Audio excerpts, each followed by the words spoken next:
So, students, this is your cue to put your phones away. Yeah. Thank you all so much for being here tonight. In some ways, for me and for these guys, this is like our finish line. After this, we're kind of done. I've like told you everything I know. I still have really, really high expectations for your behavior. But I'm incredibly proud of the work that you've done to get here. But I've been thinking a lot about you guys and how lucky I feel to have been your teacher. What a privilege it feels like it is. And also, I've been thinking a lot about the things you lost during COVID. I feel like there's been this focus on what you lost and how we could make that up for you. And I realized today Janelle called me to tell me how amazing you were after your first run today. And we talked about the fact that this is something you take with you forever. Your ability to identify a problem, brainstorm solutions, and then stand up in front of your community and talk about it is something you will know that you can do forever. And that's pretty amazing. And you've done so many things this year that you get to take with you forever. And so when I think about that, I worry so much less about what you missed, because I'm so excited about what you have to bring to the next chapter. And I'm so incredibly proud of each and every one of you, and I'm so jealous of your teachers next year. I'm like pre-hating them, because they're so lucky to have you. So that's it, that's all I got. So our first speaker is Phoenix Udis.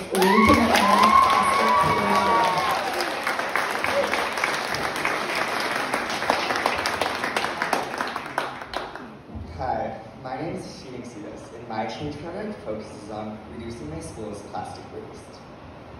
My goal being here today is to make you want to use less plastic, because by using less plastic, we are saving the environment and making the world cleaner for future generations. I'm reducing plastic in my community to help the world be less polluted, and I want people to know what plastic does to the environment and how they can reduce their plastic waste and put a stop to plastic pollution. I was shocked to learn that more than 60 million plastic bottles end up in landfills and incinerators every day, which is not sustainable for the environment at all. So this discovery led me to look at the food in my house. It was that almost everything was packaged in plastic. You know, I know that all that plastic is going to stay on Earth forever. So I decided to help my family reduce our plastic intake. We found alternatives to buying plastic, like bringing our own reusable bags to the grocery store, bringing our own containers for bulk items, and buying all of our produce without plastic packaging. Reducing your plastic intake, just like using a reusable water bottle or composting, is very important. When in the grocery store, just being conscious of your plastic consumption, like choosing a cloth or a paper bag instead of a plastic one, or choosing the unpackaged produce instead of the one wrapped in styrofoam plastic. Small changes like that make such a big difference. After helping my family reduce our plastic intake, I decided to see if I could help my school. So much trash gets thrown away at our school, from classroom supplies to school lunches, that ends up getting thrown away, including our environment. The waste bins at our school are not sorted properly. Manufacturers can basically put their recycle symbol on any plastic, recyclable or not. So I tried to solve this problem by putting labels on every trash, recycle, and compost bin at our school. Then I formed a green team of students to make sure that trash is being properly disposed of at our school, and to educate students on what to put in each bin. I organized a class field trip to our local dump where we took a tour to see what really happens to our trash after we throw it away. It was really devastating, but super impactful to see mountains of trash that we were standing on that's going to stay on our earth forever.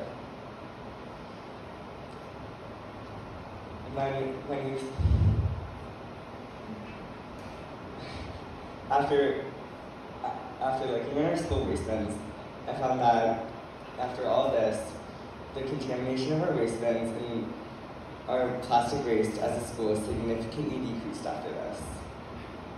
When you throw away plastic, it pollutes our planet and our oceans and ends up in animals and sea life like whales and fish that end up with stomachs full of plastic and die.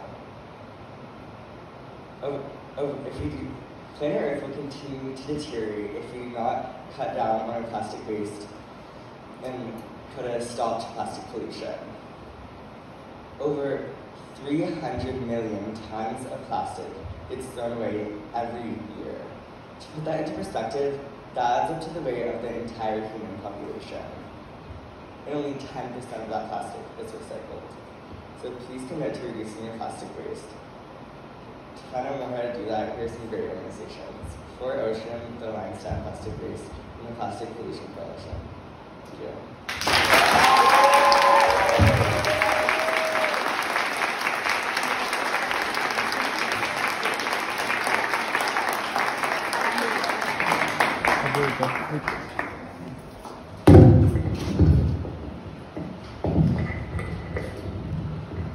Each year, an estimated 19 million tons of food is wasted in the U.S.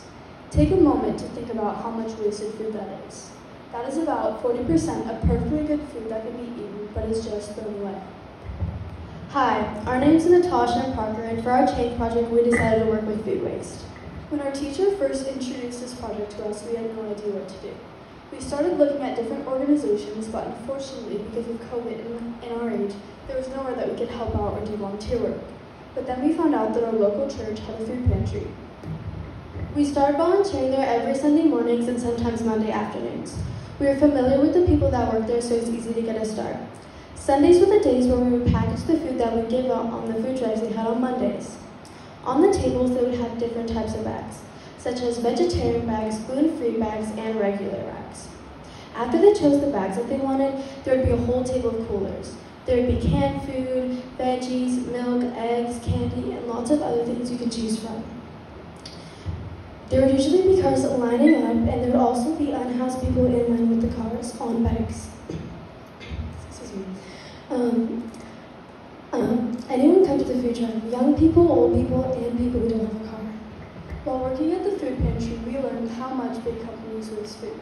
They waste almost half of the food that they receive. That is so much just wasted. So many people waste so much food without even realizing it, and it's a really big problem. With all the food that is produced, it is more than enough to feed everyone on the planet, but some people don't have access to clean, edible food. Comparing February 2021 food prices to only a year later, it has gone up by almost 8%. As the prices go up, it makes it more difficult to get to the food that you can actually eat. And as people are trying to afford food, others are just throwing it away. Nearly half of all the fruits and vegetables produced are just wasted. While growing up in the valley where it's very expensive, we saw so many people wasting perfectly good food. And when you go into big cities, you see all these people who don't have enough. As we've grown older, we have learned about the importance of saving food and become more aware of how much food is wasted. As little kids, we had no idea about serious issues like this, so we're really making it our goal to educate the people on ways they can help or even tell others about. So here's some ways you can help. Make a log. Find out how much food your house wastes throughout the week and try to get it to the least amount as possible. This could be making less food than normal or becoming more aware of what you're throwing out. Another thing you can do is volunteer somewhere. There are so many local organizations right here in Marin, and even if you go one time, you're still making a difference. You can also put your leftover fruits and vegetables to use by making soil to use for your garden. It is perfect for your plants and even the animals living on them, and it's a great place to put your food scraps. The reason we wanted to work on this subject is because it's a much bigger problem than people think. When food is thrown away, it ends up in the landfill, and after time it decomposes and releases a 28 times more powerful greenhouse gas than carbon dioxide, called methane, and it's polluting our planet. Worldwide, 8.2% of all the greenhouse gases hurting our Earth are from food waste alone. Our goal for this project is not to only volunteer places, but to make people more aware of the effects the wasted foods on our Earth. Thank you. Change Project is covering queer teen mental health and how parents and friends can help support their loved ones. After listening to this talk, I want people to feel secure in supporting queer people in their life. A lot of queer youth feel misunderstood and underrepresented, and I wanted to help clear the fog around this topic. What is the definition of queer? Not fitting into the traditional ideas about gender and sexuality, especially the idea that everyone is either male or female. Some of you may be familiar with that word, and today I'm going to talk about some experiences while in the shoes of a queer young person. In the summer of 2019, right after I graduated from 5th grade, I took a sailing camp. Every day, I changed into a wetsuit, and since I was insecure about my body, I would change in the women's restroom.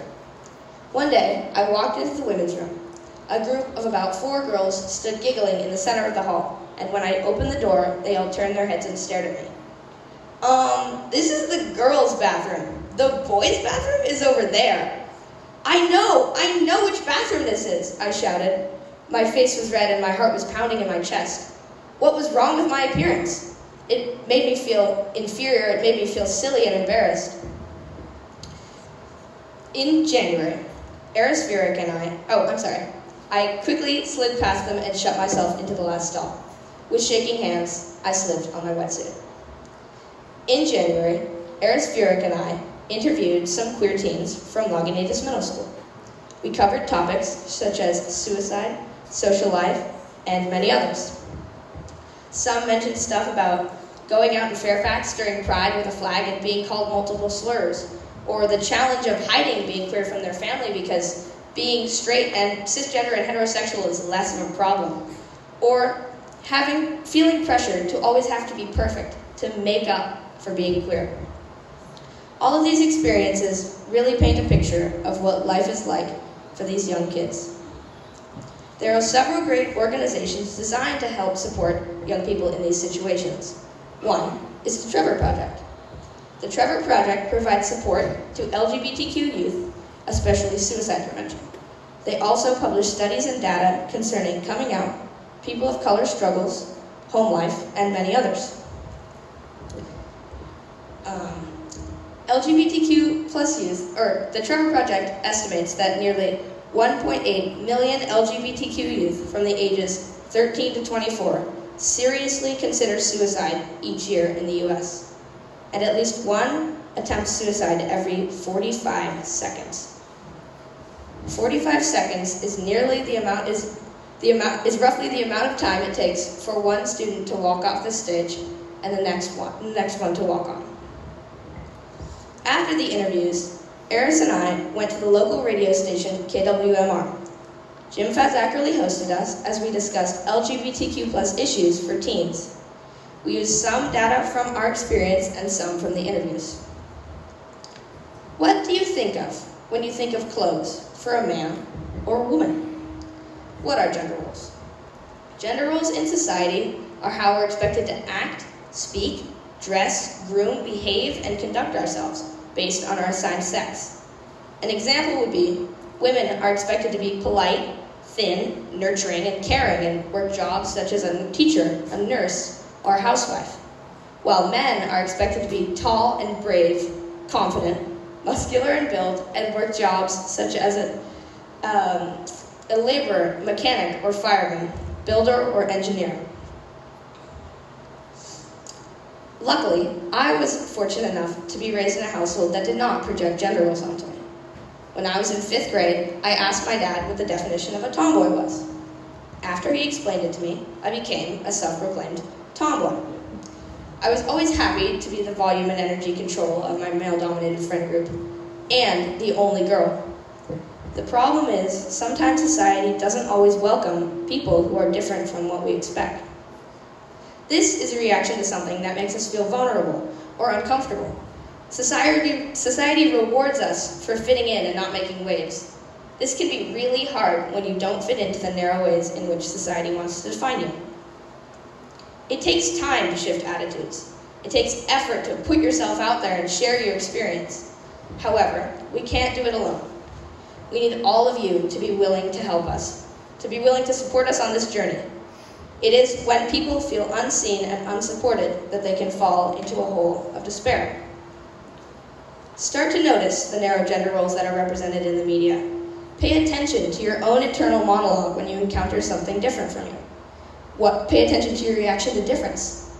Are you accepting it or pushing it away? What are you afraid of? Even I have weird gender thoughts sometimes. Maybe I'll see a person who's assigned male at birth who's wearing a dress and adorned in makeup, and I say to myself, well, I'm not entertained by it, so it's a little weird, I guess. But then I catch myself and go, that is a judgmental thought. That person is awesome and is expressing themselves and is paving the way for many young people and is probably happy doing it.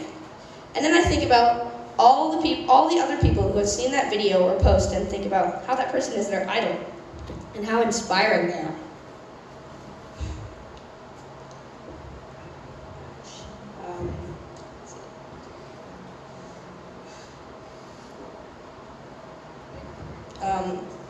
Let's see.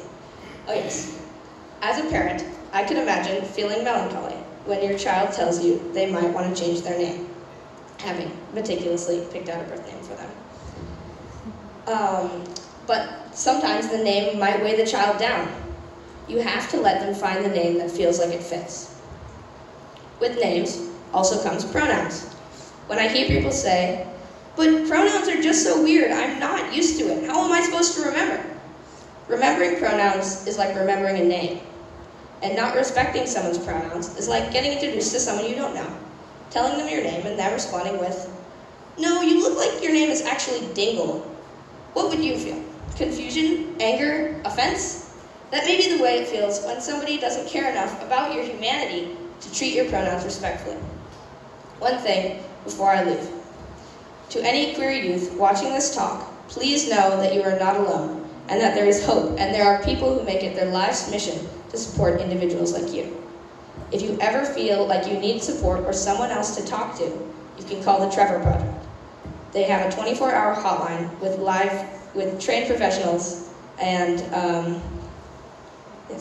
24-hour hotline with trained professionals. Thank you for listening to my talk.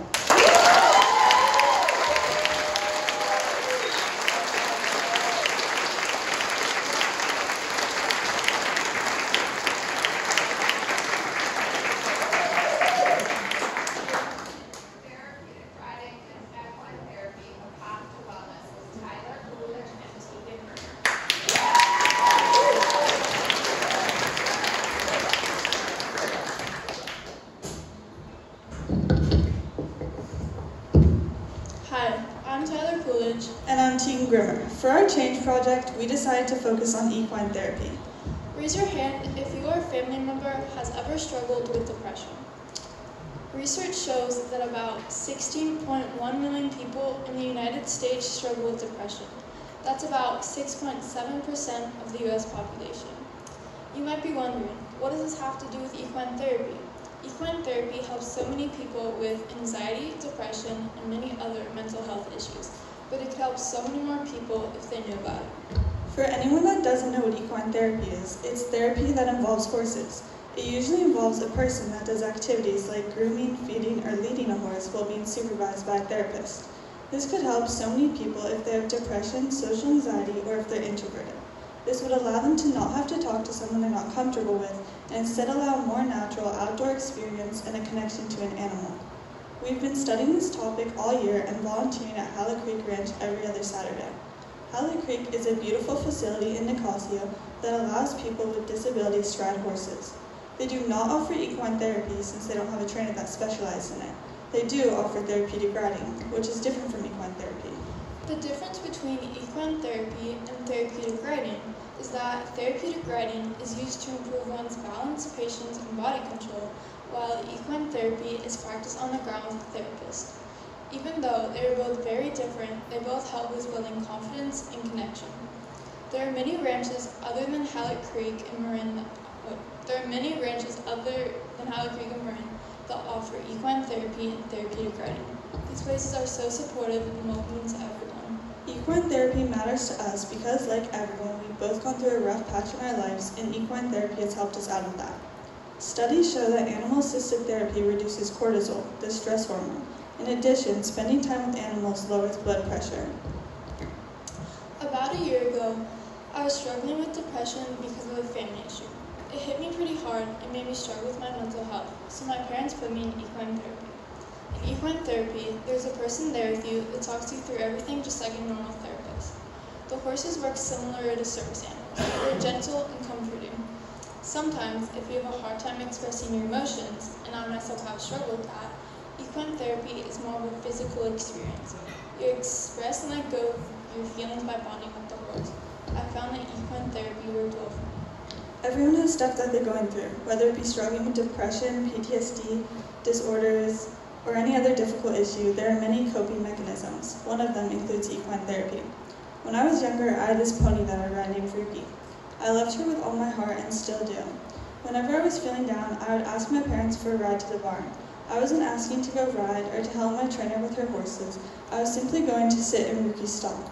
I would sit there for hours and hours. As I sat there, Ruki would stand there right next to me. She would nuzzle me, play with my hair and clothes, and rest her head on either my head or my shoulder. I would also receive kisses from her every once in a while. I would end up going home a completely different person from when my parents dropped me off. The reason we want to bring awareness to it is because it helped us a ton when we were in a situation where we needed it. We believe it could help so many more people if they had a better understanding of it. Thank you.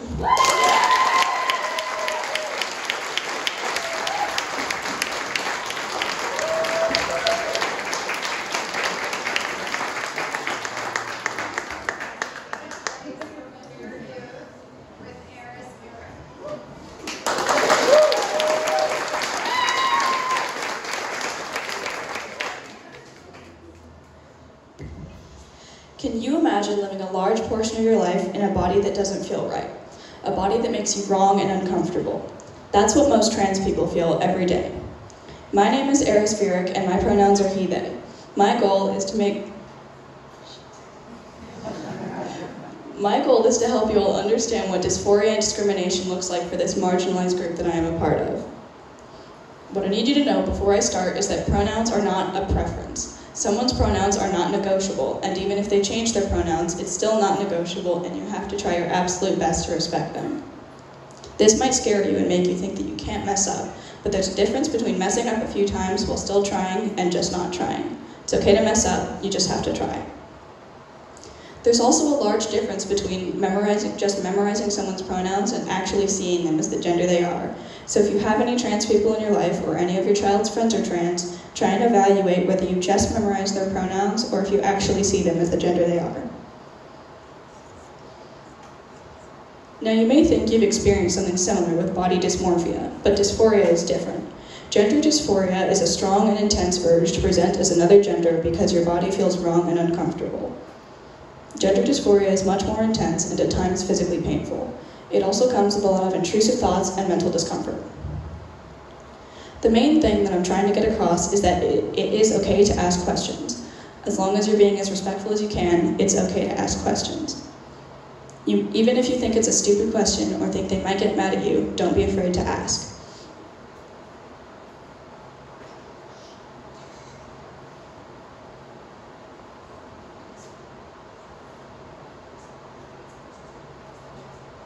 A great example is my dad asking people at the skate park their pronouns. He said that he was worried the person he was asking might get angry at him, but the person he asked said that she was very grateful he asked instead of just assuming some random thing that may be completely wrong. Another thing I'd like to touch on is self-education. Do your own research and find resources. To help you find those resources, I will be handing out a list of organizations you can use to educate yourself and evaluate your own biases. Out of the 88 kids in this middle school, roughly 6.9% of students identify themselves as trans and are comfortably out. According to the Trevor Project's yearly survey, 48% of LGBTQ+ youth reported wanting counseling from a mental health professional but were not able to get it. Also, according to another aspect of the survey, Texas, despite being one of the states with more laws against LGBTQ+ rights, marriage, and healthcare, has roughly 1 million people identifying as LGBTQ+. You might be thinking, but transphobia and homophobia aren't really present in our community, right? Transphobia and homophobia are present in every community, no matter how small. I personally have experienced transphobia and homophobia from our own community. A few months ago, I was walking in Fairfax with a couple friends, and drunk older men were directing slurs at us as we walked by. Even after we had walked away, we feared that they were following us because they walked behind us for a short while before turning to go to another bar. This is an example of nonviolent homophobia. If we lived in a more conservative town, we could have likely been physically attacked or even harassed. In 2022 alone, there have been over 240 anti-LGBTQ+ bills signed in health. Most of those bills being anti-trans bills in healthcare. Anti-trans bills in healthcare are a huge problem because it blocks a large portion of people from being able to get safe and affordable healthcare they need. Anti-trans healthcare bills block disabled trans people from getting mobility aids, like canes and wheelchairs, HRT, hormone replacement therapy, and other things they may need to survive and be comfortable. A law that recently passed in Texas states that parents helping their children find gender-affirming healthcare is considered child abuse. This adds many other issues on top of not being able to find safe and affordable healthcare. I have a friend who I met online who lives in Texas. Let's call them Sam. Sam is non-binary and their parents don't know that. Their parents have been backing the idea of gender-affirming healthcare being considered abuse. Sam has already felt afraid of their parents finding out they're trans, but after hearing those conversations between their parents and youngest siblings, they are terrified. Their oldest sibling, who is also trans, is the only person that knows and is supportive. Other things you can do to help are, here are some other things you can do to help. Go on to GoFundMe and donate to people's fundraisers for transitions, housing, or getting out of abusive places. These people may not know you, but they will greatly appreciate your contribution. You can also donate to the Trevor Project. The Trevor Project offers free mental health care and 24-hour suicide hotlines. You can also ask questions. We greatly appreciate questions because it leads to less assumption and more destigmatization around asking questions. You can also do your own research on the topic. Feel free to come up to me once this is over and ask any questions that you may have. Thank you.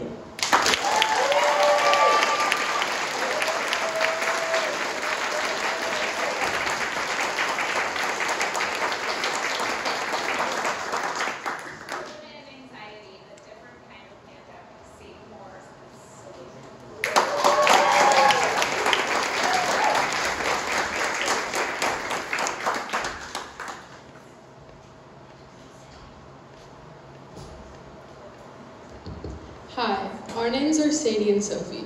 Childhood mental health concerns have gone up dramatically between 2010 and 2020. The pandemic has just made this issue progressively worse. Our country has witnessed a dramatic increase in all emergency department visits for all mental health emergencies, including suspected suicide attempts and more. Anxiety and mental health numbers have gone up about 36 to 41% since COVID began.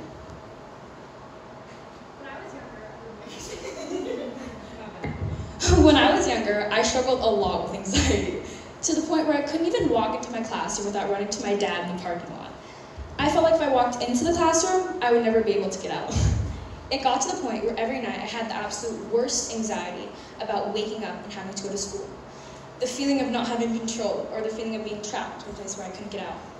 I would just sit in my classroom drenched in my fears, and at some point, I would just start to cry. The only thing I could think about was wanting to be home. And who would go to if I needed to. Sorry. Now, you may be wondering how I help myself in these kinds of situations. Well, for a long time, I actually didn't. I would just let myself keep drowning in my fears and in my worries, and at some point it got so bad it affected how I learned, or how I socialized with people. I didn't know what to do, or how to end this feeling. We've been researching this topic for about 9 months, and we've accumulated lots of knowledge, tools, and tips and ways we can support other people in our communities struggling with anxiety and other mental health challenges. One of the things we did was we brought in a speaker, Sergeant Kevin Briggs. He was a CHP on the Golden Gate Bridge and prevented over 200 people from jumping off. He talked to the 7th and 8th grades about how to help someone when they're in psychological distress. According to Sergeant Briggs, the best way to help someone in this situation is to not bring it to yourself. This is their situation. It's better to ask questions than to say, "Oh, I know how hard this is." And the other thing is to not make promises. Don't tell someone everything will be okay and everything will get better, because honestly, you have no idea. With this knowledge, we have presented to the 4th and 5th grade classes about what anxiety is, how they can manage their anxiety, and what are some tools and tips they can use in a moment of feeling anxious or unsettled. Now, we say manage because there's no actual cure for anxiety. Don't feel like you need to be cured. Anxiety is something that's going to be with you your entire life, and that's okay. As long as we can find ways to cope and make it a little easier, it can change your life. And we are still personally trying to figure that out ourselves. There are multiple different kinds of ways we can help ourselves with our mental well-being. For example, meditation, mindfulness, breathing, relaxation techniques, and different kinds of therapy, including cognitive behavioral therapy. In most cases, CBT, or cognitive behavioral therapy, is a process over time which helps a person take small steps towards a behavioral and mental mindset change. For example, someone with social anxiety might just start by imagining anxiety-inducing social situations. Next, they might start practicing conversations with friends, family, and acquaintances to slowly work their courage to go and be more social. Of course, everyone will feel anxious, but after working through your anxiety and the aftermath of getting over your fear, we feel good, and all that hard work will be paid off.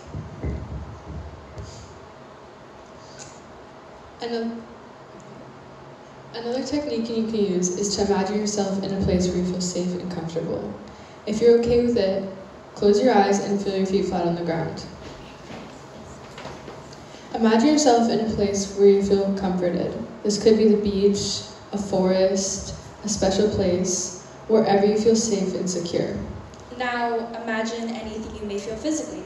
This might be sand if you're thinking about a beach, a soft blanket, cool breeze, warm sun. Can you hear anything?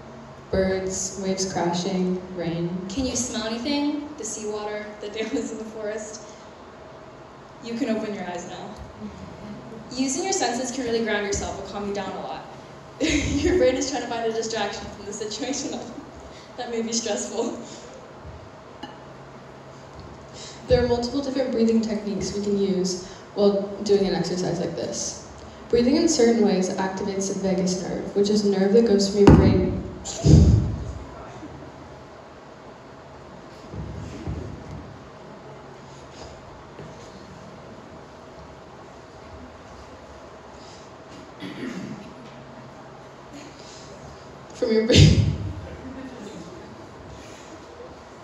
from your brain to your diaphragm, signaling the parasympathetic nervous system to move back into being calm. The parasympathetic nervous system is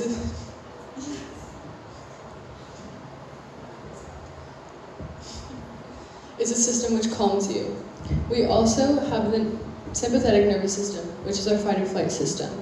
A breathing technique that helps our fight or flight system go away and our rest and digest system kick in is 4-7-8 breathing.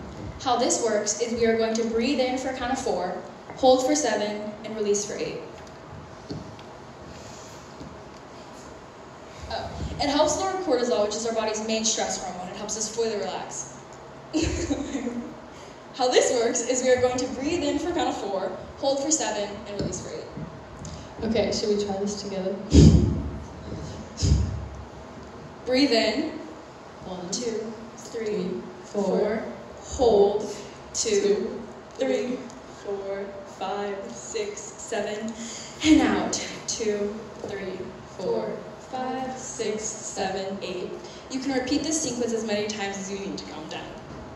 I remember when I was about 7 or 8 and I went on a trip to Colorado with my dad, brother, and grandma for a family member's wedding.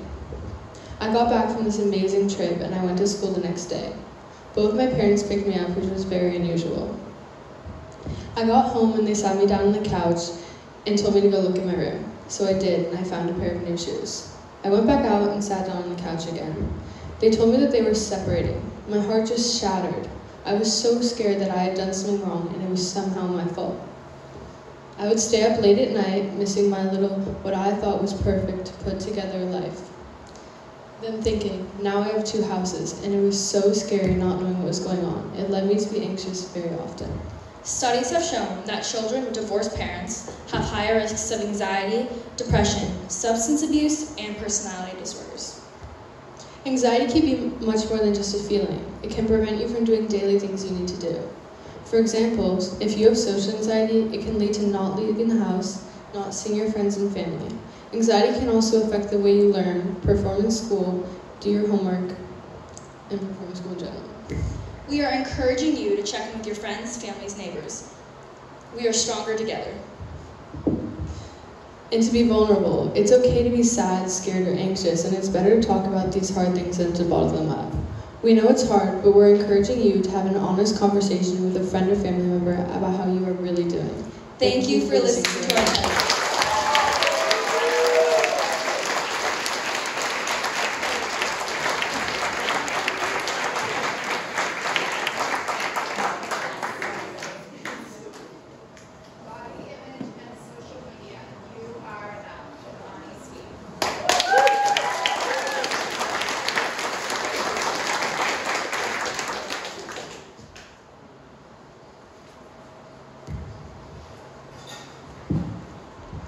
Am I enough?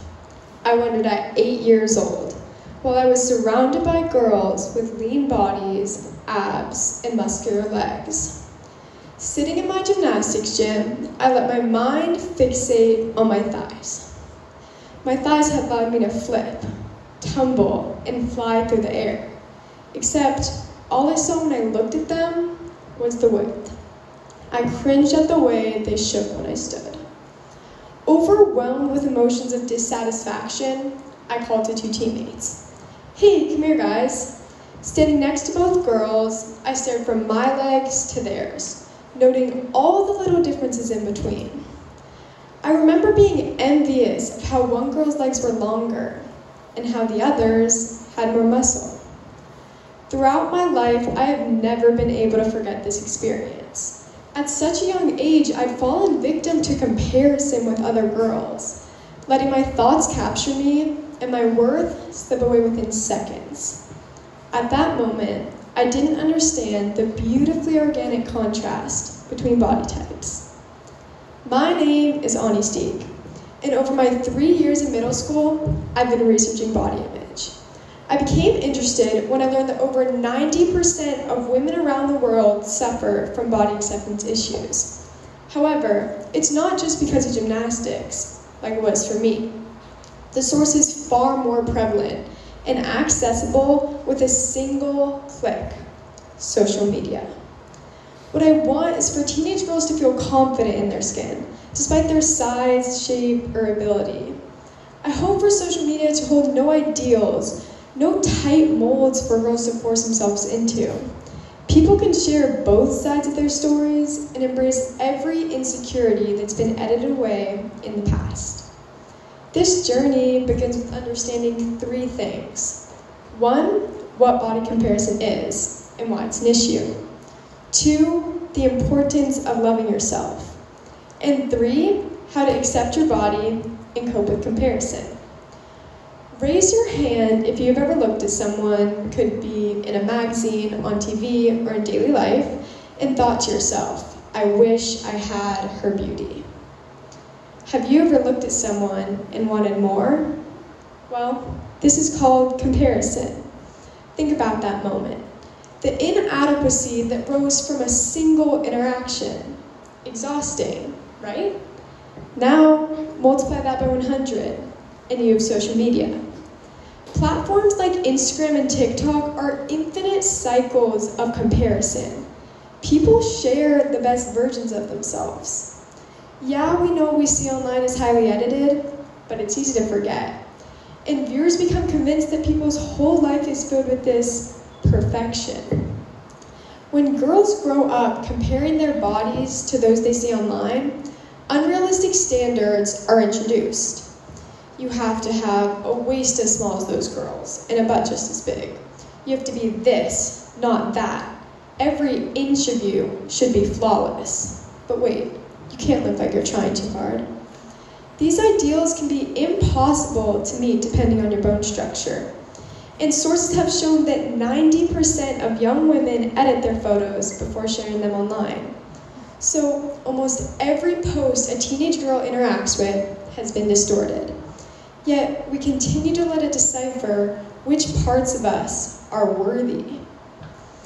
As a girl whose life basically began with comparison in gymnastics, then grew up with it amplified through my phone, there have been moments when I struggled with confidence. Moments when I looked in the mirror and didn't feel satisfied. I've grown up with the body that some people strive for. Nobody would have looked at me and believed I ever thought twice about it. Yet, because of comparison, I was silently wishing for more. Fortunately, there are ways to fix this issue. I had a voice who saved me. I was extremely lucky to have not gone down a worse path, thanks to my mom. She told me how she used to deal with a similar feeling, but at some point she understood everybody wants what they don't have. It's about loving your body, taking care of it, and learning to accept it. What does a body mean to you? Well, the definition of a human body is the structure of a person, holding us together by bones, flesh, and organs. What it's not is an object to be measured in its ever-changing state. It's not something to be fixed, not a game to be played, starved, undervalued, or overthought. Our bodies are the parts of us that allow us to experience. And listen carefully. If you're not happy with the body that gives you life, you're not going to be happy with life itself. This brings me to my second main point, the importance of loving your body. Studies have shown that people who are compassionate towards themselves are less likely to develop depression and anxiety in the future. Not only that, but loving your body allows for both self-confidence and the ability to bring up others around you.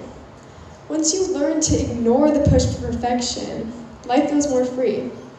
It's been proven that when you're less hard on yourself, the levels of cortisol, a stress hormone in your brain, drop. This literally raises your immune system and allows for better digestion and movement. As difficult as it is to admit, body comparison may never come to a sudden end. However, when young women view others online and they love themselves, adversity doesn't have a strong effect. We can look at other girls, and rather than becoming jealous, support one another. Comparison feels unnecessary, while creativity, connection, and being able to smile in the mirror all become easier. You may be thinking, it's not quite that simple. And truthfully, it takes a conscious effort to love yourself these days. More time than just the flip of a switch. So now that we know the importance of it, how can teenage girls learn to accept their bodies? Well, there are tangible acts to help achieve this goal. First, curate your feed. Unlike magazines and television in the past, teenagers today can choose the mood of their social media. Go through and unfollow anyone who has a negative impact on your mental health. And at the same time, pay attention to those who do the opposite, like body positive influencers, organizations, and women who celebrate themselves. While doing this, it's important to still limit social media intake to a reasonable amount. Second, nourish your body. Ever since I was young, my mom has taught me to eat foods that give me energy and fulfillment. Not ever to look a certain way, but to feel like I'm glowing. Nourishing your body means listening to its cues and focusing on foods that bring you up, while also prioritizing balance. And finally, an important tactic is to think about the big picture. To be completely honest, nobody cares how you look. They're all caught up in themselves. Remember, We weren't created to post pictures online or obsess over our exterior. We were meant to find happiness on the inside. Big change happens over time, but I'm finding concrete ways to make a difference. Beginning with the small circle of my 8th grade class, I brought in a yoga instructor. Yoga helps to not just understand your body, but also how to get in touch with it. Through some awkward laughter, our class was calm after the session and provided with a sustainable resource. I also did a parent education night. On a Zoom with curious adults, a classmate named Nadia and I covered the effects of social media on youth. We described what children are viewing, then went into depth about popular apps and their impacts. Without knowledge, social media can be a negative place, which is why education is a necessity. I then began a group where teens could talk about body image and social media. People shared stories about their relatives saying things like, "Don't wear those jeans, they make you look too thin," or "Are you sure you want to be eating that?" Some spoke about constant pressure. And 4 different girls told me they grew up in toxic sports environments where 8-year-olds were dieting and convincing them to do the same. I also asked a few questions, and I learned that from the 25 people there, the average screen time was 8 hours per day. While a few said they spend 2 to 3 hours on socials, more admitted to 9 to 10. This group was an inspiration. It reminded me of my purpose, how I need to continue fighting until these beautiful girls feel comfortable, proud in themselves. There's more work to be done, and you can help. When using social media, commit to posting unedited photos. Instead of celebrating fake ideals, celebrate the natural parts of us. And most importantly, be conscious of how you talk about yourself. How many of you have ever said something negative about yourself in front of your children? Well, the way you speak has a direct impact on your kids. You are their biggest role model. And if you're walking around the house complaining about how much you hate your arms, chances are they'll grow to think the same. Part of being supportive means being conscious of the way your words damage other people and yourself. Always, even if it seems like no big deal, use your voice in a way that lifts people up, not tears them down. Through sharing stories, changing your mindset, and being authentic, the world can shift. Rather than hyper-focusing on insecurities, you can live to feel good and experience life in a body you actually love. Today, I stand up here, sharing not only my story, but the one of thousands of other teenage girls out there. I speak up in hopes that you can see the beauty in every diverse body. Go home, look in the mirror, and know you are enough. Thank you.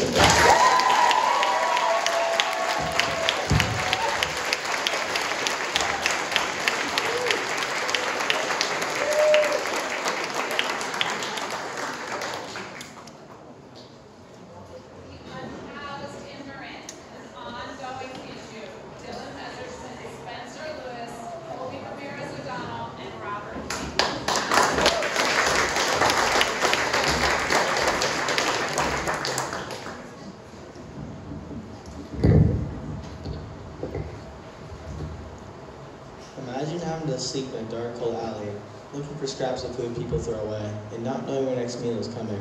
This is what 2% of the population has to go through daily. That's 554,000 people. That's already 17 people in 10,000. Our names are Colby Ramirez, Dylan Messerschmidt, Spencer Lewis, and Robert King. And for the past year, we have been studying the growing issue of homelessness and its impact on Marin. And our goal is to help as many homeless people as we can. Our group did research on various nonprofit organizations such as Community Action Marin, San Geronimo Valley Community Center, and Ritter House. We contacted the Community Action Marin street team led by Fatai Tokulami and asked if they can come in our class and speak about the rise and effects of being unhoused in Marin. We wanted to find ways the community could spread awareness and find immediate solutions for this growing issue. In Marin alone, there are around 1,100 unhoused people.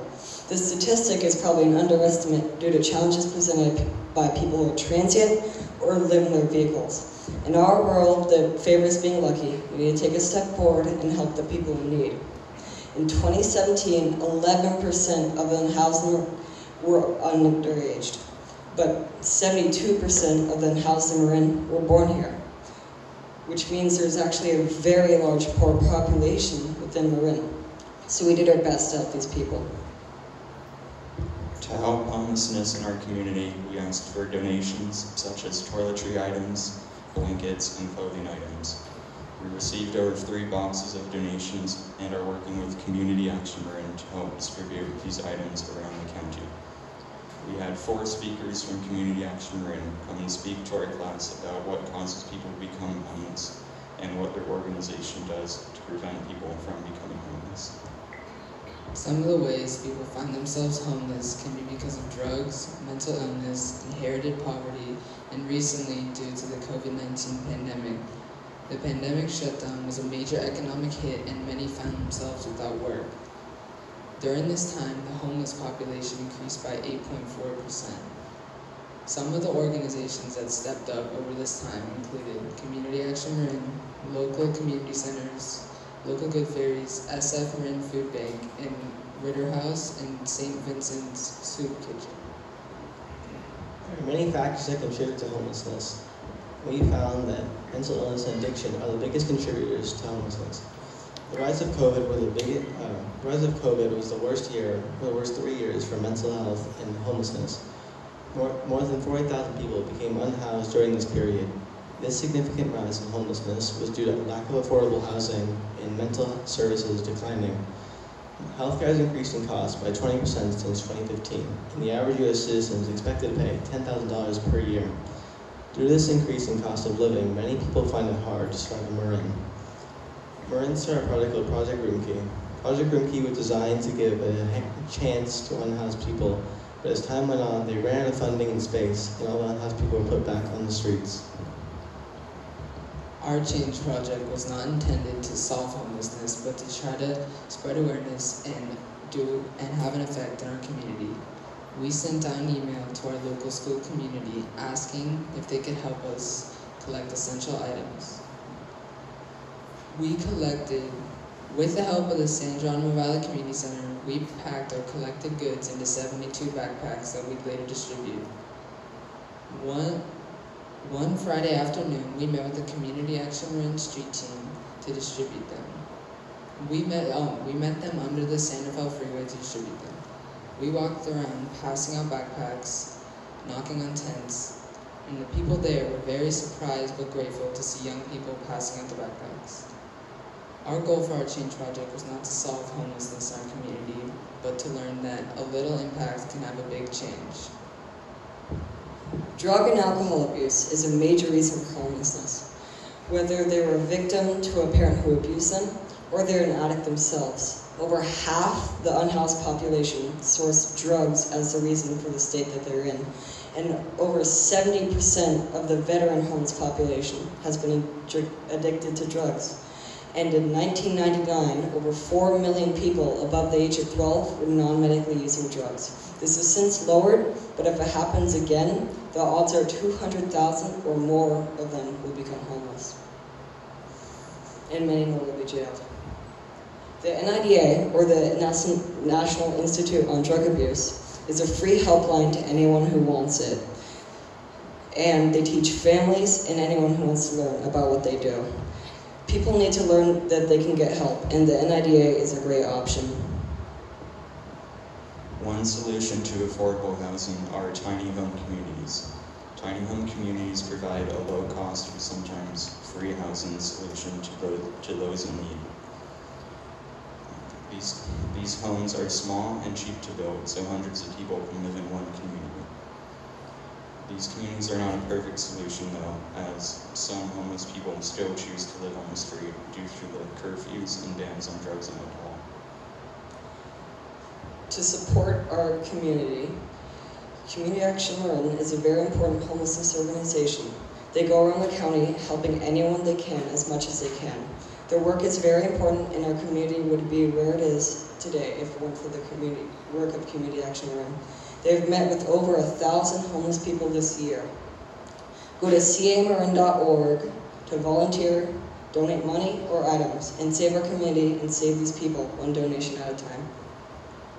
In 2017 through 2018, many fires ravaged through Northern California, including the Tubbs Fire, Nuns Fire, and Forest Valley Fire.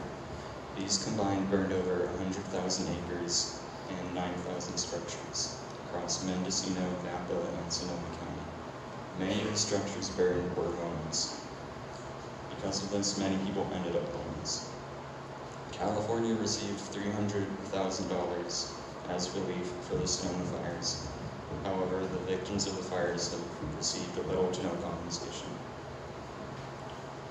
The growing homeless population needs to be addressed by the federal government to find a permanent solution. There is no reason that in a country this wealthy, people should be living on the streets. Donating to local organizations is an immediate way to help solve this problem in your area. During our change project, we learned how widespread this issue really is, and it will keep getting worse unless we make some serious changes to our society. Thank you.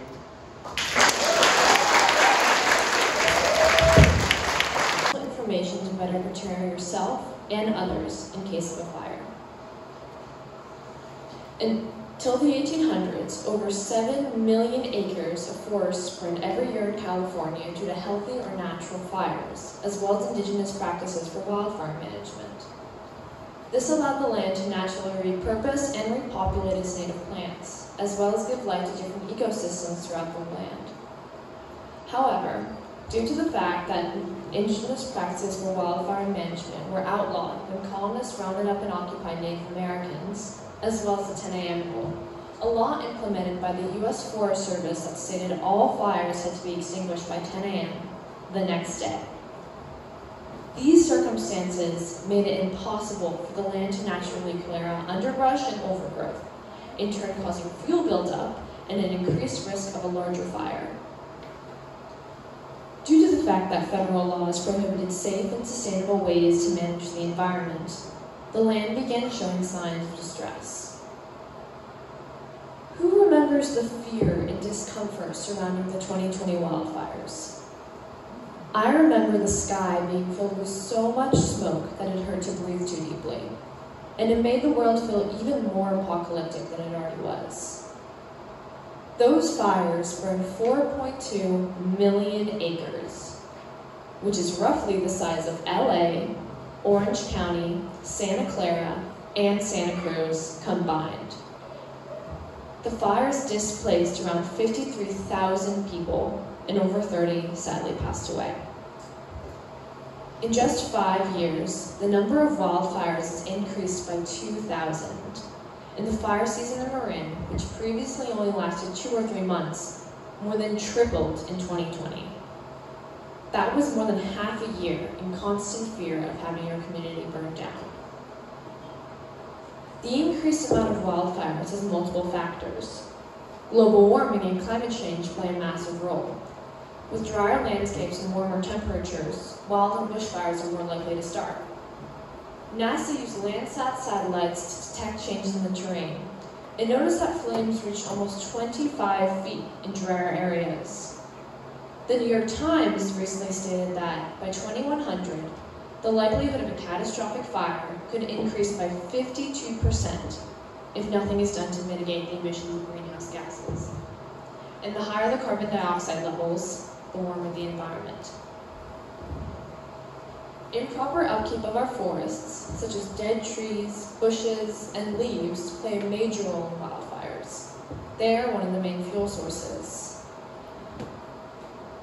According to the NFPA, firefighters from 2011 to 2015 responded to about 306,000 bushfires.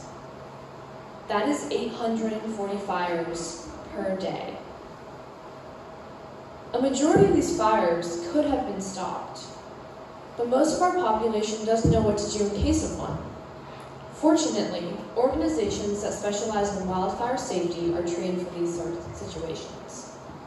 The MWPA, short for Marin Wildfire Protection Agency, is a group of 17 different organizations working together to prepare Marin for fire season, using a series of scientific, financial, programmatic, ecological practices, vegetation management, community education, and evacuation and warning systems. Just in 2020, the MWPA has cleared roads for fire escapes, moved over 500 tons of fuel vegetation, and teamed up with different organizations to work towards a safer community. I was lucky enough to meet and speak with one of the MWPA's Grizzly Corps, Maria Schmidt. We discussed strategies and techniques the MWPA used, as well as the support families and individuals get from working with them. I also had the privilege of speaking with Brian McCarthy and Jim Fizzacoli from VERG, the San Geronimo Valley Emergency Readiness Group.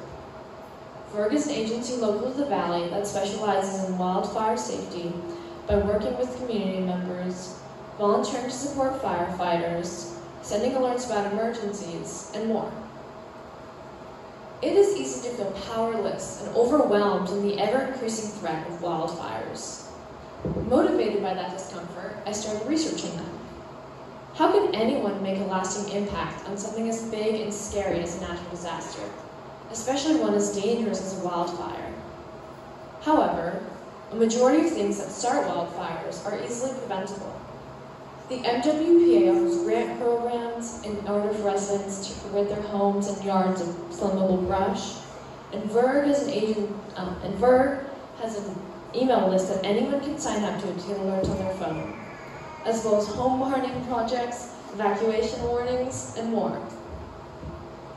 Both of these organizations concentrate on educating, preparing, and protecting Marin County from fires.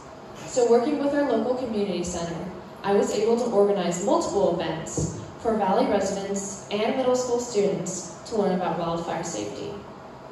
During an assembly, kids rotated through stations learning what goes into an emergency pack, how to save someone using a blanket, as well as starting a real fire to demonstrate how to handle a fire extinguisher. Using information from these agencies, I wrote an article published in the Point Reyes Light about wildfire safety. During the assembly, I learned that in any natural disaster event, it is important to have a safety bag or emergency kit. During using this bag, you can save yourself or someone else from possible harm. Inside of this bag, which you can buy from a store or make yourself, you should find personal documents such as passports, legal documents, or anything that you might need in case you need to escape the state or anywhere else. Emergency kits and safety kits like Band-Aids, gauze, or things like medication should also be in there. And if you're a child or an adult who might need comfort and safety in this hard time, bring a stuffed animal, bring a book, anything that will make you feel safe. Taking simple precautions such as signing up to VERG's email list, packing safety bags or emergency kits, and even just researching VERG or the MWPA will bring you a step closer to better protecting yourself and others. Due to the fact that wildfire season is becoming longer every year, knowing your area and what to do in case of an emergency could save lives. Looking over our valley with its rolling hills that are green and dewy in the winter, and brown like straw in the summer, the numerous trees and hedges that never seem to lose their color, and the bright blue sky that is broken up by clouds every so often, I can see it all disappearing. I picture the mountains charred black, trees and bushes dissolved into small, raspy pieces of twig, or our beautiful blue sky once again the color of rust. However, by taking some safety precautions, you can better protect yourself as well as the San Geronimo Valley. I know I would sleep better at night knowing that I have a safety plan, and I am sure you will too. Thank you.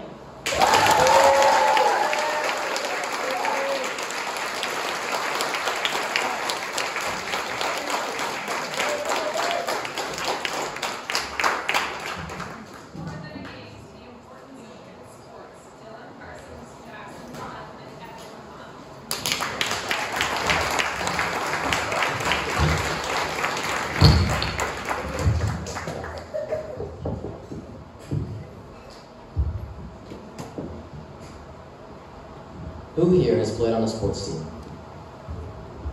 If you have, you probably associate many fond memories with sports, but maybe you didn't realize just how beneficial it can be to all aspects of your life. Our names are Dylan, Jackson, and Evan, and we are speaking to you tonight to educate you on the necessity of youth sports and to encourage you to get yourself, your children, and other community members involved in sports. We have been trying to create a fun and inclusive sports environment at our school. So, throughout our 8th grade year, we have used many methods to promote athletics. We implemented a school-wide field day, as well as organized at least one tournament a trimester to bring kids of all ages together. We did extensive research on the positive effects that sports play on mental health and wrote an entire article in the Point Reyes Light using this knowledge. Our hope is that the actions we have done will encourage future classes of Lagunitas Middle School to keep up this lively and friendly sports atmosphere. The three of us have been playing sports for most of our lives and combined have over 25 years of experience. We have learned many life lessons and skills that we hope to share with you. I personally have been playing sports for as long as I can remember, and it has helped me in a variety of ways. I've grown physically as well as mentally, and I've made many friends along the way. As you can tell, sports are incredibly beneficial, but don't just take my word for it. Let us share the results of a few tests done regarding the positive effects that sports play on mental health. When studied, it was found that physical exercise and movement increases blood flow to the brain as well as better connection to nerves, which in turn helps concentration, problem solving, and memory. Sports also helps with the health of your heart because moving around challenges and works your body. Exercise can help with sleep too because it releases endorphins, brain chemicals that make you relaxed and happy. In our research, we found that kids who played sports had high motivation to do well in school, keep good grades, and they had good team building skills. The Los Angeles Unified School District did a study in 2012 that showed a direct correlation between kids who played sports and a better GPA, showing that students who were being athletically active had better attendance and a boosted GPA score by as much as 0.74 points higher. There were also 2.4 million standardized tests analyzed from kids ages 8 to 18 in Texas that showed a strong connection between students who were playing sports and a better score, despite there not being a high incentive to do very well on this type of test. Finally, near the end of our research, we found that people who suffer from depression and anxiety can greatly benefit from playing sports. The Harvard School of Public Health released a study that showed that running for as little as 15 minutes a day or walking for an hour can reduce these thoughts by up to 26%. Sports and movement in general truly is two of the best ways to take care of your body, both mentally and physically. One important aspect of sports that I think is not often mentioned are the skills that it teaches in teamwork. When you're on a sports team and you're all working together to achieve a common goal, you're forced to adapt. I quickly learned that kindness and compassion are the best ways to find success as a team, sharing the wins and the losses as a group of individuals. Many jobs involve working with a team, so this skill is vital to later life, and playing sports can be a really fun and rewarding way to learn it. Throughout this school year, we've done as much as we could to improve the sports at our school in order to expose the students to all the aforementioned benefits. Each trimester, we organized a school-wide tournament where kids would sign up with their skill level, and the three of us would divvy them up into teams as best we could. Our goal was to make balanced teams with kids of all different ages and friend groups in hopes of diversifying everyone's social life by encouraging them to hang out with students they may never even talk to otherwise. After seeing how much the kids enjoyed this, we were inspired to write an article in the Point Reyes Light all about the benefits of sports. We always felt that the gym was an underutilized space during lunchtime, and with the help of some parents and the community center, we were able to get pickleball running as a lunchtime option. We also tied this in with the school's PE curriculum to get even more excitement built around it. Finally, we organized a district-wide field day with kids from the Montessori, open classroom, and middle school programs. During this Friday team time session, groups would rotate around 10 different stations, exercising skills and building teamwork through different activities. Even though this was a lot of work, I personally enjoyed every moment of it. I hope we are able to convey to you just how beneficial sports can be and how important it is to us that they stay a part of our school. We want you to join us in our goal by sharing what you've learned tonight and encouraging others to get involved in sports. Thank you.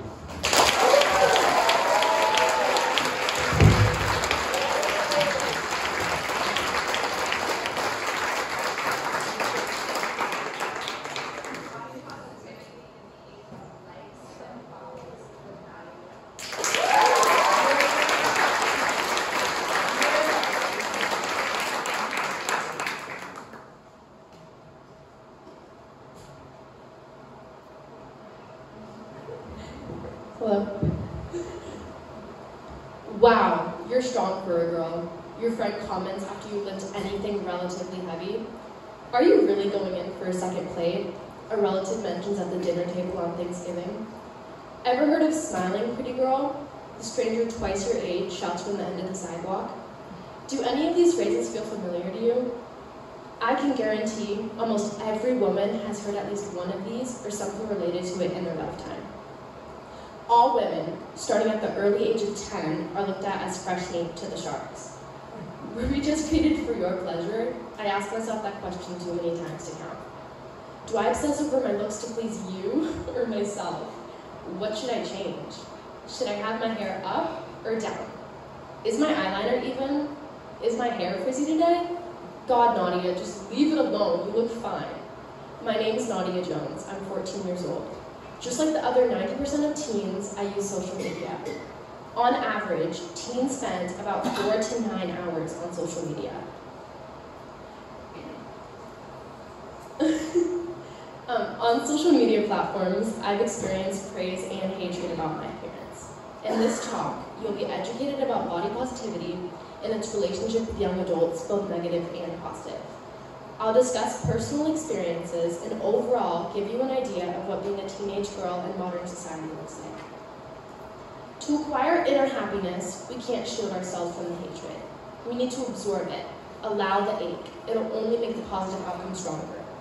What I mean by this is when downloading social media, you're committing to the fact that not everybody will like you.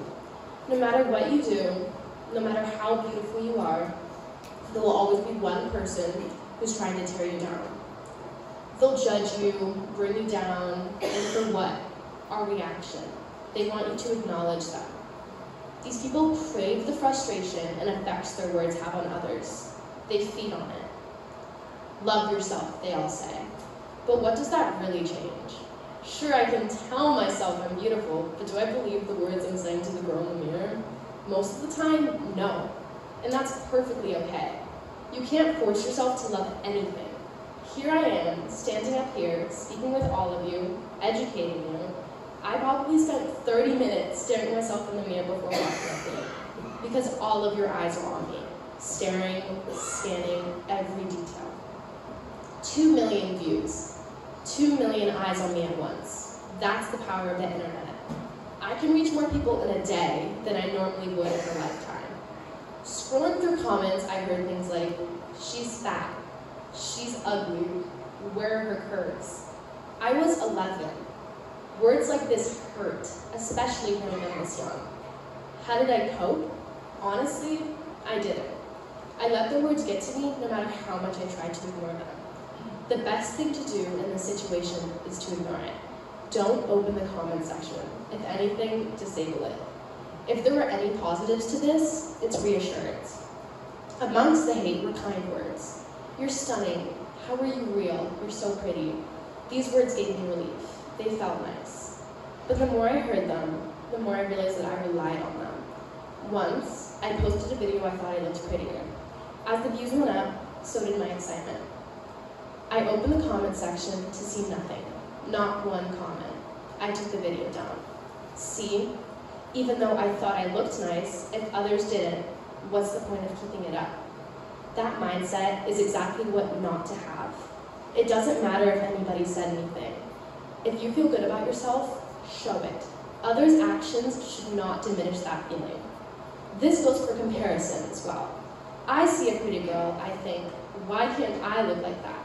Listing on and on, basically taking notes on what she has that I don't. These thoughts can form unhealthy habits. Once you fall, the struggle to climb out is twice as worse. Throughout the year, I've slowly been participating in actions and ways to genuinely make a change. Together, my friend Ani and I created a slideshow to present to parents and guardians about social media. We covered 3 apps. TikTok is the #1 downloaded platform on the Apple App Store. It contains 15-second to 3-minute clips and videos. We then spoke about Instagram, a lifestyle blog type app where you can post activities you've done and places you've been to. Personally, I feel that these 2 apps contain the most toxicity and need to be the most cautious when using. Imagine yourself at your lowest in confidence. Young, gullible, desperate for a way to change. You come across a video of someone you would dream to look like, and them showing you how they achieve that body in an unhealthy way. Being young and unobservant, you follow, without any knowledge of what you're actually doing to yourself. These habits are known for being difficult to break. Once you fall, the struggle to climb out is twice as worse. There are dozens of voices whose career is exactly what I'm speaking with you all about today. Rather than hiding their insecurities, they embrace it.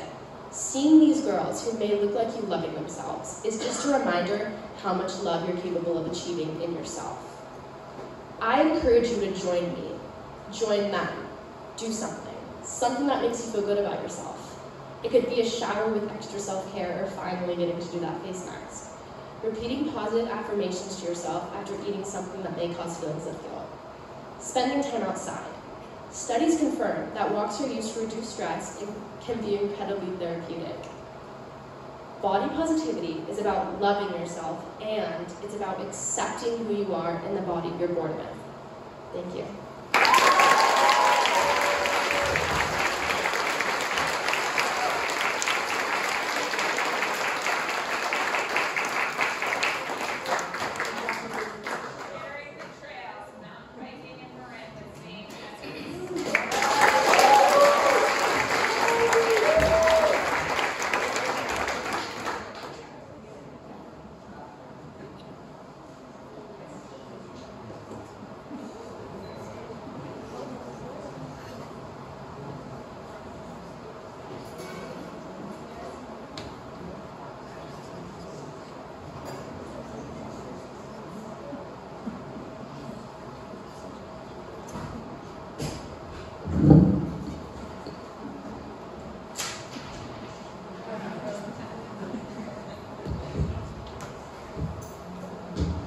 Hi, my name is Zane Edwards, and I have been mountain biking since I was 7 years old. I started mountain biking because when I would go on the swings at school, I would try to go as high as I could, but it wasn't enough for me. I wanted to go higher and farther. When I would go on the swings at school, when I saw my dad and his friends mountain biking and doing cool tricks like going spry for jump or bunny hopping, I wanted to be just like them or better. Now mountain biking is one of my favorite sports of all time. I haven't accomplished the goal of outperforming my dad yet, though. When I watch videos about mountain biking in other places, I notice there are a wide variety of trails compared to the trails here in Marin. I wanted to find out why there were so many trails with no bike sign in front. So I volunteered for Access for Bikes, and after talking to the founder, Brendan Huffman, I found out why. Mountain biking roots back in the 1970s when people took old cruisers and went riding with them off-road. People took their bikes and rode them down a fire road located in Fairfax called Repack. The fire road got its name because when riders got to the bottom of the hill, their coaster brake, which is the only brake they had, would be smoking, and they would have to repack their hubs with grease. As the sport became more popular, the Marin Water District, the County of Marin, and Mount Tam State Park started limiting where mountain bikers could ride their bikes. Here is a video showing some of the earlier days of mountain biking, starring my dad, Ian Edwards, and two of his friends, Danny Martinez and Miles Rockwell. This down there a little bit.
Currently in West Bryn, we're having an issue with bikers, hikers, and equestrians all sharing the trails equitably.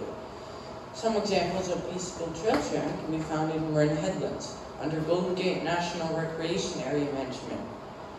3 multi-use trails start and end at stables, while another trail runs in between 2 stables. These trails are heavily used by hikers, bikers, and equestrians without conflict. The GGNRA has determined that all user groups can share these trails safely. Darius Ridge, which runs from a stable at Mere Beach up to Panoramic Highway, was the subject of a GGNRA survey conducted from August 1st to September 30th, 2015. Nearly 5,000 users were recorded, of which 45% were cyclists and 3% were equestrians. Despite the significant traffic seen on Darius Ridge, no conflict incidents were recorded. If trails that begin or end at horse stables can be shared equitably, certainly trails that see significantly less equestrian use can be shared as well. You may be asking yourself, well, what made this sport limited in the first place? Well, number one, mountain biking didn't have a name like when it started, like pretty much all things. Yeah. Well, hikers and equestrians don't like the mountain bikers, so they would go and they wanted the trails to themselves.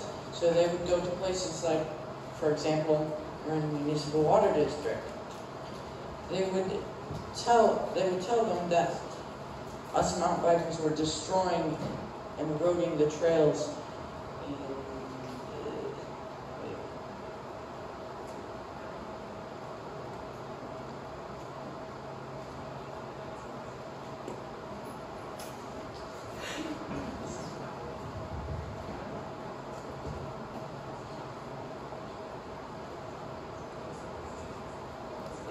In response to the hikers and equestrians, closed off the trails to mountain bikers completely. Having mountain bike trails locally, especially in Marin, is essential. Mountain bikers would love to just be able to leave their homes and ride a trail without getting yelled at or ticketed by hikers and equestrians. Mountain bikers, no mountain bikers should have to drive to a place like Santa Rosa or Santa Cruz just to ride their little single track trail.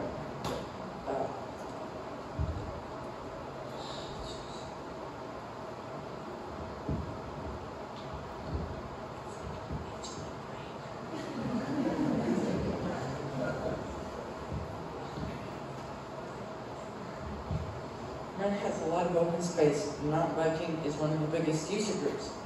I think equestrians and hikers would be thrilled to have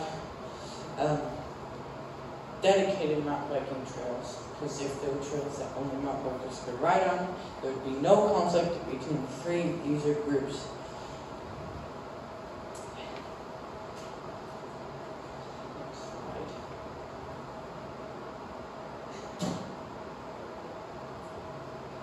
Other benefits to mountain biking.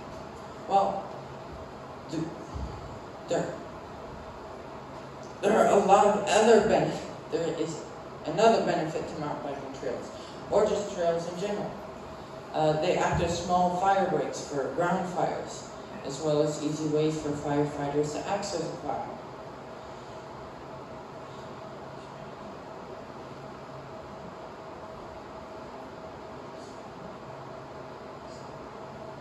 If you want to get involved with this issue, you can support access rights. Access rights tries to legalize or even build trails for mountain bikers when they have the chance. I helped A4B on a trail project at San Domenico School. This trail was to connect to the Bottomless Solstice Trail,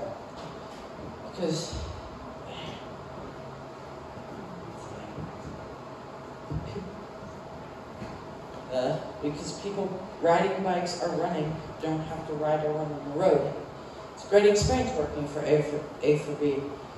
You meet nice people while working on the trail, and you even get a really good lunch, which is one of my favorite parts. But my favorite part of all is riding the trail. You just worked on tuning up a corner that really sucked before.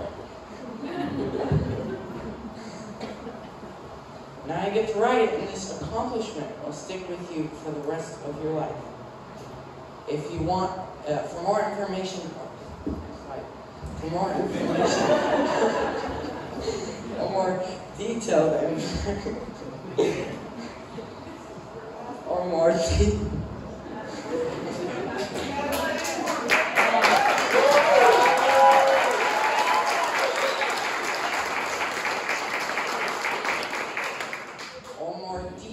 information, you can visit access number 4 bikes.com.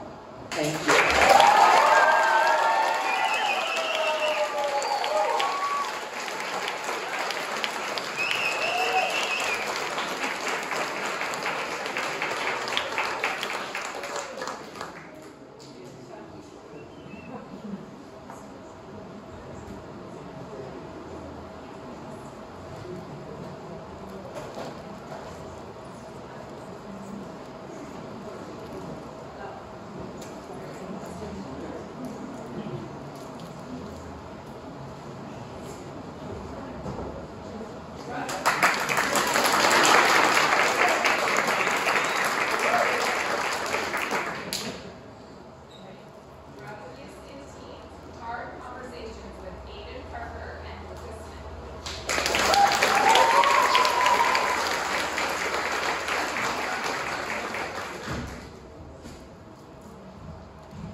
Hello, our names are Luca and Aiden. Our Change Project is raising awareness regarding teen drug abuse. According to the NCDA, 4,777 Americans aged 15 to 24 years old died of an overdose in 1 year. This shows that we chose this as our Change Project because almost every year we hear about 1 or 2 kids in our community who have overdosed and died. We would like for parents to work with kids on this issue to prevent as many kids from overdosing as possible. Not once in my life have my parents sat me down and talked and told me about every drug and how dangerous they are. They're not bad parents, it's just not normal in today's society to be so open about that kind of stuff. But today, we want that to change. We should not just punish teens, we should also teach them about the dangers of drugs. If history has taught us anything, it's that that youth will experiment with drugs. We have experimented with drugs, and we have faced the consequences that come with poor drug use. Remember the fact that we just gave you? Almost 5,000 people under 25 died from an overdose in 1 year?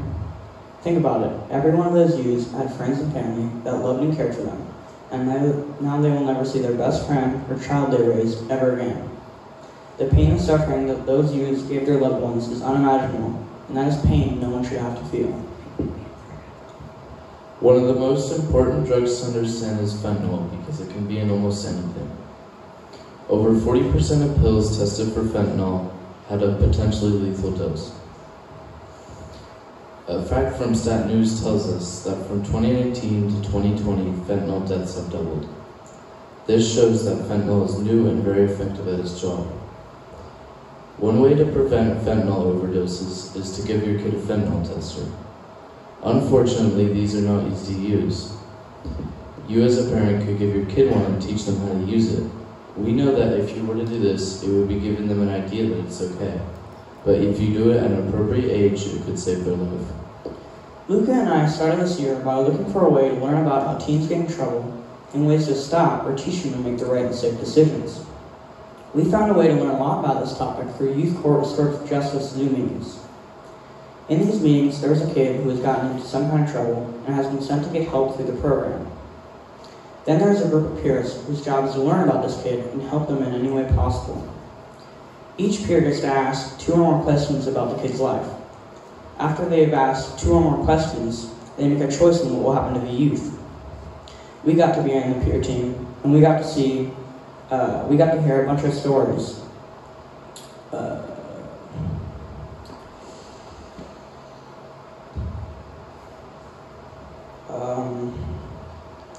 Not every situation was because of drugs, but a good amount were. And in most of these situations, they didn't really know what they were doing. If they would have known what they were doing, I don't think we would have seen them in youth court. Most of these kids were given an art class or 20 to 30 hours of volunteering. The idea is to have them give back to the community and have time to reflect on their actions. Youth Court Restorative Justice was created to stop so many kids from being sentenced to jail time for minor things. Instead of being in a cement box, they are talked to and understood. From a young age, kids look to their parents for signs on how to do things. Many kids grow up seeing their parents socializing with a drink in hand, and yet when we become teenagers, we are told we should not even consider copying this behavior. This is a very mixed message to send us. If you want us to stay sober through our teen years, reflect on what you model. Can you support us in following the laws and being safe by making those same decisions with us? If you do find your kid doing drugs, it is more helpful to talk to them and have them understand what they're doing than just grounding them. This makes them angry and rebellious, which could lead to them being more reckless with their use. We have searched for a way to stop all these drug-related deaths, and I'm going to be honest, there is no real way. But the one way we can start to bring all those deaths down is with you, the parent, can sit your kid down and ask them if they have any questions regarding drugs. If they come into a situation knowing what it will do to them, they might just make a different decision.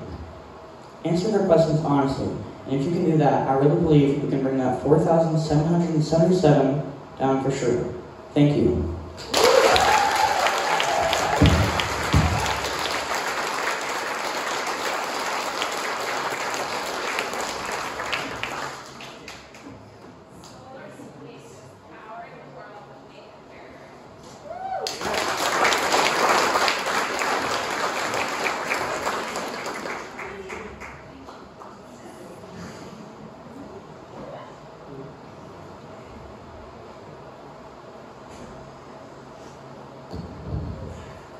One of the biggest problems in society right now is climate change. We all know how we're ruining our planet by burning fossil fuels that release CO2 and other greenhouse gases. But not many people have made any meaningful changes that could save our planet. One of the main problems stopping us from changing the way we treat our planet is that we're not educating the newest generation to the fullest extent. My name is Nathan Fairhart, and I'm very grateful to have an amazing education. Even so, a lot of kids my age in other countries have a big problem stopping them from getting a decent education. And it might not be what you're thinking. 13% of the world has zero access to electricity. I don't know about you, but for my whole life, I've had all the energy I could ever need. I have working lights, a refrigerator, and a TV. Raise your hand if your electricity bill has gone up in the past 3 months. Now raise your hand if you have solar panels. Not the same people? Photovoltaic energy, or solar panel technology, has been around since 1954, when Darrell Chapman, Calvin Fuller, and Gerald Pearson developed the first PV cell at Bell Labs. A PV cell is what converts the solar radiation into DC, or direct current. The energy then travels to an inverter, which converts it to AC, or alternating current. That's what you use in your house to power your lights, TV, or computer.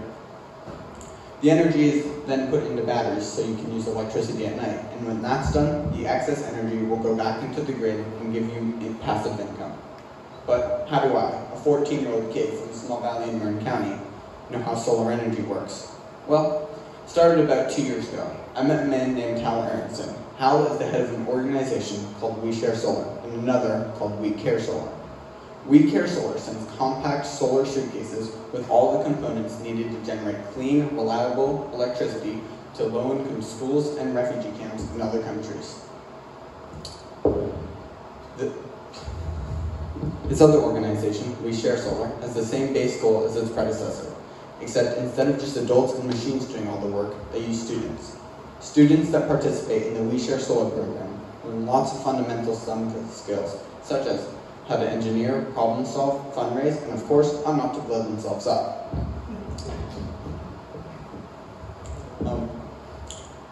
These solar suitcases can are made of a strong blue material and contain pop-up breakers, lots of wires, a charge controller, and a battery. They also include mountable lights and a large solar panel.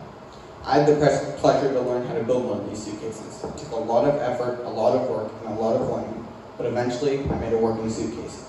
A few months later, it was sent to a refugee camp in Kenya. They're super excited to receive it and now have lots of energy to study and work after the sun goes down.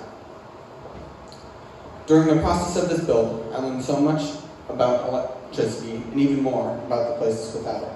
So far, my solar suitcase has helped over 1,300 people. While trying to educate my community about solar energy, I ended up learning even more about the subject. I found it very intriguing and exciting. I learned about the different costs and the different places that have access to this amazing technology. Did you know the average US household spends $117 a month on electricity? That's $1,400 a year. The average cost to permanently switch to solar is $15,000. So, if you switched, you could pay off your solar panels in 10 years spending the same amount you currently do.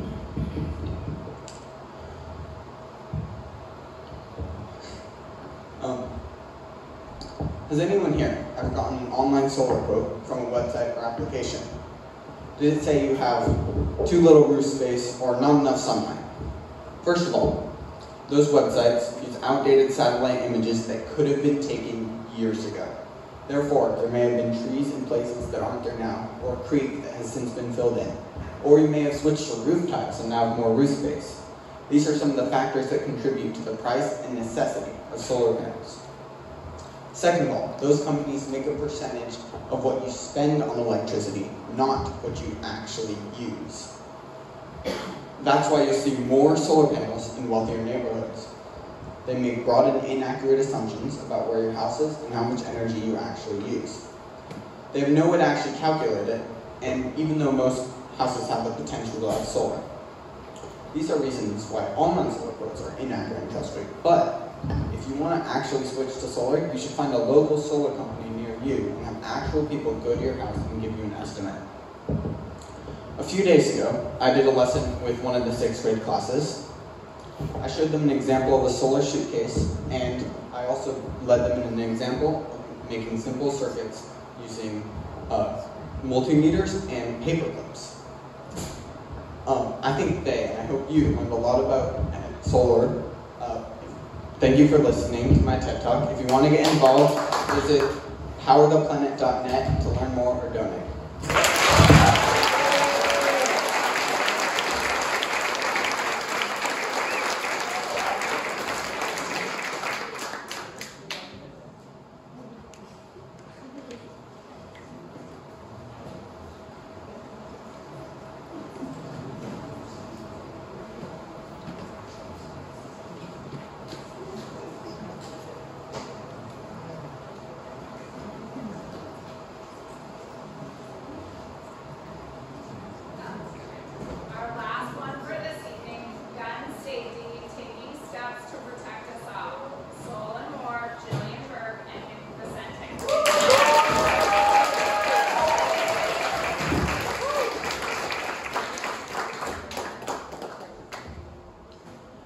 Raise your hand if you remember those active shooter drills around elementary school.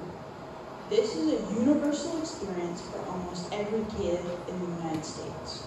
We wouldn't need them, however, if guns were less accessible. That is our goal, to lower gun violence in our community so that in the future we may not even need to do these drills.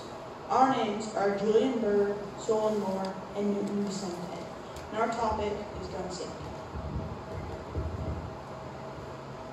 After this talk, you will know how to store your guns if you have them in your home, how to help prevent gun suicide, and how to ask others about guns in their household. All of these will help you keep your community safe. Once we established our subject, we needed to talk to someone who would know the best way that we can help with this issue. We met with Marin County District Attorney Lori Frugoli, along with Kara Connors, who works in suicide prevention and mental health, and Pelly Anderson, co-chair of the Brady Campaign, an organization dedicated to preventing gun violence. We discussed different ways to raise awareness, and they shared some helpful resources with us. What we learned from the district attorney is calm. Guns are most dangerous when it's accessible to children or teens, and storing them safely is crucial. The best way to store your gun is to keep it unloaded and separated from ammunition. This makes it more difficult for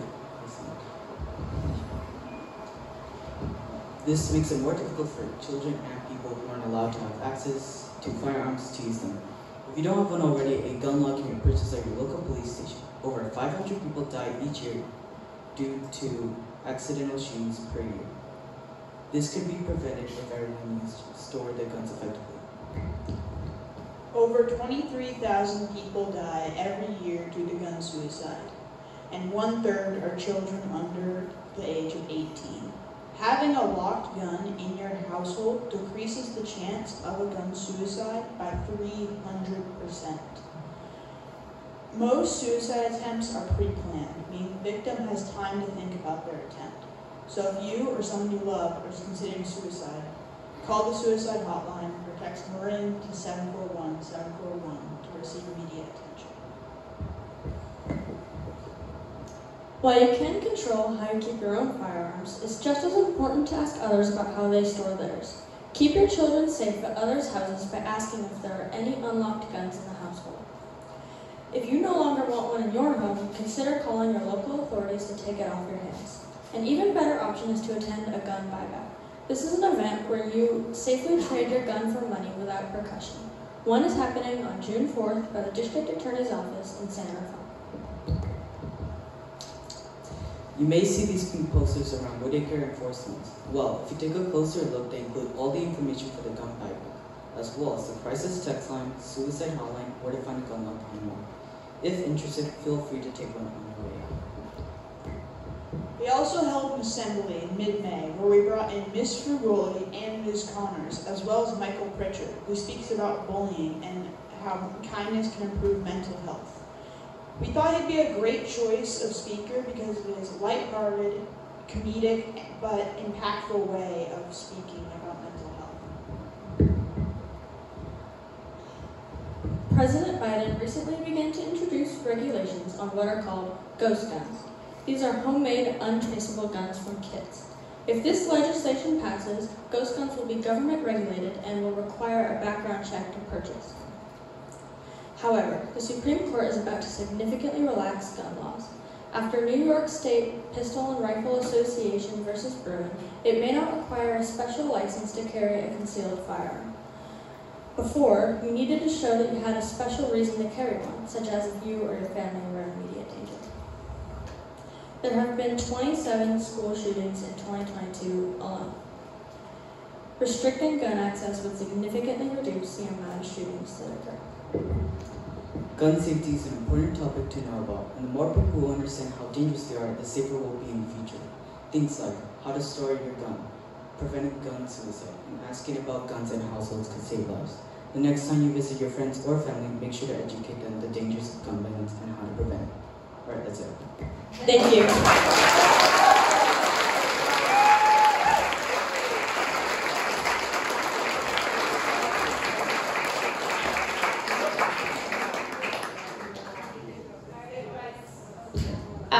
So, first of all, I just want to say, I know you're ready, but I just want to say, this is one of those projects we do so much work in school that's really easy for some kids and really hard for others. This is hard for everybody. There's not a single kid up here, even the ones who made it look easy, who didn't work so hard to be able to stand up here tonight. So please, one last time, celebrate them with a round of applause.